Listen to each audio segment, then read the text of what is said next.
Hi everyone! Kumusta? I hope okay ra mo tanan karon, and I wanna thank you so much for checking out this video. Today, I want to share something very personal and close to my heart. And this is about why I'm choosing to wait for God's best in my love life. You heard it right. It's about love life, love life. Okay, awkward. Okay, so maghulat isn't easy, and I know daghan sa ato ang nice similar struggles, whether it's in relationship, sa trabaho, or sa atong mga pangandoy. Waiting can feel frustrating and lonely sometimes. But para sa kuha, choosing to wait for God's timing and His best in my love life has been one of the most life-changing decisions I've ever made. Gusto na ko i-share akong somehow nahimong journey, mga lessons nga akong nakatunan ug unta ma-encourage mo, especially sa mga young people nga base nag-struggle pod between following their emotions or pursuing God's plan. Because I believe nga ang waiting period nato is not a punishment, but it's a preparation for something beautiful. So the question now is, ngano man nga akong gipili maghulat para sa best ni God? And my answer to this is, tungod kay nahibalaan ako or nakabalo ko, no, nga si God ang pinakamas nakabalo, pinakamas nasayod kung unsa ang maayo para sa akong life. Kabalo siya sa akong heart, of course, sa akong mga pangandoy ug sa mga butang na dili nako makita pa karon. Sa una, naay mga times nga na-pressure ko. Naay mga times nga society seems to say nga kinahanglan magka-relationship para ma-feel nimo nga complete ka or worthy ka. Makadungog ko sa mga tao nga moingon before, wala pa ka uyab, ano man, or wala pa ka naminyo, ano man. Kana, og naay mga times, no, dili malikayan nga maka-feel ka ba or makapangutan na ka, kinahanglan tayo magdali-dali or kinahanglan tayo magdali.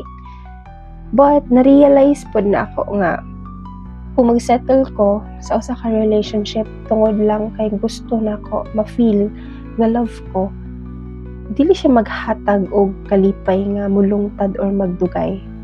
Nakoy mga moments nga nagpadala ko sa akong emotions. Gusto na ko ma-feel ang kilig, ang companionship.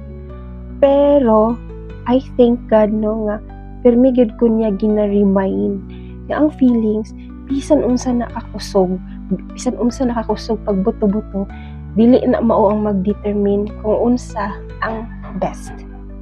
Dapat siya gyud mag-reflect sa plano ni Lord sa ato ang mga life. Usahay mag-doubt ko, especially sa mga quiet moments. Mangutan ako kay Lord, Lord, ngano wala pa man, basin dili na ko ma-meet ang right person.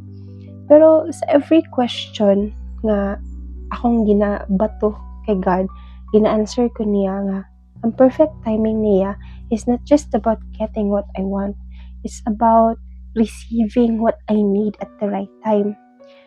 Ang akong pagsalig karon, thankfully, o ang akong paghulat kay naka-base dili sa akong emotions, pero sa pagkabalo, no, nga God loves me and He has something far better than I can imagine. Sa akong journey, nakatuon ko nga ang paghulat dili lang pasabot nga wala kay buhaton. Waiting is actually active. It's allowing God to prepare you for what's ahead. So, dito sa Proverbs chapter 3, verses 5 to 6, nahimo siyang somehow lifeline nako. Trust in the Lord with all your heart and lean not on your own understanding. In all your ways, submit to Him or acknowledge Him, and He will make your path straight. Mga batan-on, dili ta makasalig sa plano ni God kung emotions nato maoy nag-lead sa ato ang decisions. Yes, love is beautiful, pero kung ang gugma nakabase lang sa feelings, dili gid siya maglast. God wants us to build relationships na nag-serve sa iyang purpose. Through waiting, I've realized nga dili lang ni panahon para magpaabot. It's a time for growth. Ang pagpili nga maghulat nagpasabot nga dili nako ipugos ang akong gusto, pero isalig nako ang akong kaugalingon sa plano sa Ginoo. To my fellow young adults and most especially sa mga young people, I know nga ang world karon nagapromote og idea nga kung unsa imong ma-feel or kung unsa imong gusto i-feel, sundon lang nimo or nato. Emotions are so powerful good, and yes, tinuod sila. They are real. Pero dili tanan na imong gibati dapat nimo buhaton. Emotions are meant to be managed, not followed. Gusto na ko i-remind mo, also sa akong self na po ni, nga kung ibutang nato ang atong focus sa gugma sa usa ka tawo, pero dili pa-aligned sa plano ni God, mahimo nga mawala ang pinaka-importante sa atong kinabuhi, which is ang atong relationship kang Jesus. Ang gugma nga dili centered sa Ginoo, sakit gyud. Masakit gyud ta.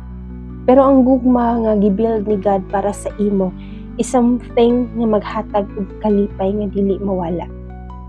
Kung naa ka sa season karon nga confused ka, pero mura gusto ka mo follow sa imong emotions, take a step back. Pangutanay mong kaugalingon, gi-prioritize ba nako ang akong relationship sa Ginoo kaysa sa akong gibati? Remember, God's love will always fill the emptiness nga dili mahatag sa bisan kinsa or dili mapuno sa bisan kinsa. Build your life on His love first, kaya ang gugma nga nagikan kaniya dili lang kilig. It's eternal, unshakable, and pure. Lisod ang maghulat. I won't sugarcoat that. Night times nga maka-feel ko, what if wala maabot? Unsaon man ni Lord, unsa naman ni Lord. Pero kanunay ko gina-remind ni God nga this season is not a waste.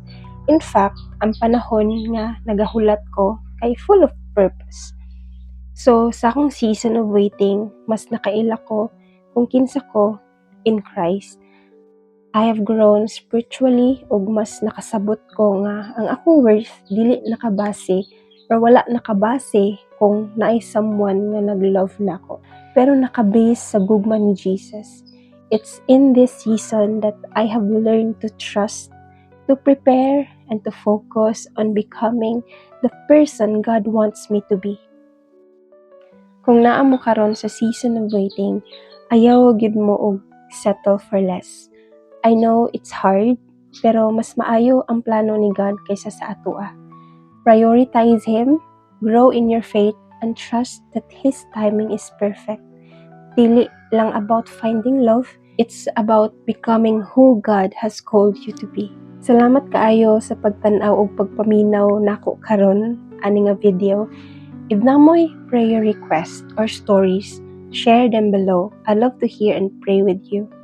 Beautiful people, don't forget to subscribe for more content, and always remember God's timing is worth the wait. See you next time, and God bless.